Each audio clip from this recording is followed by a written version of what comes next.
வணக்கம், welcome to Tamil SGS சமையல்.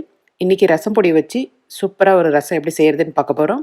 அதுக்கு தேவையான பொருள்: ஒரு பெரிய தக்காளி நல்லா புழிஞ்சு வச்சது, 6 இடித்த பூண்டு பல், புளி ஒரு நெல்லிக்காய் சைஸ், மஞ்சத்தூள் 1/4 ஸ்பூன், மிளகுத்தூள் 1/2 ஸ்பூன், ரசத்தூள் 1/2 ஸ்பூன், பெருங்காயம், கடுகு, எண்ணெய், தாளிக்க ஒரு காஞ்ச மிளகாய், உப்பு, தண்ணி தேவையான அளவு எடுத்துக்கோங்க. இப்போ ஒரு பவுலில் தக்காளி, பூண்டு, புளி,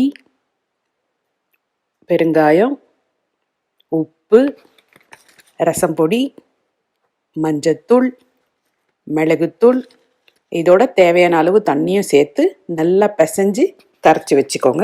ரசத்துக்கு தேவையான பொருள்லாம் தண்ணி சேர்த்து நல்லா கரைச்சி வச்சாச்சு. இப்போ தாளிக்கலாம். பேன் சூடாயிடுச்சு. எண்ணெய், கடுகு, காஞ்ச மிளகாய் சேர்த்தாச்சு. கடுகு வடிக்குது. ரசத்தை சேர்த்துடலாம்.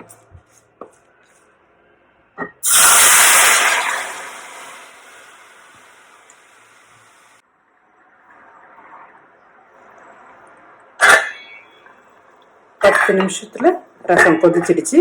இதில் கொத்தமல்லி போட்டு நிறுத்திடலாம்.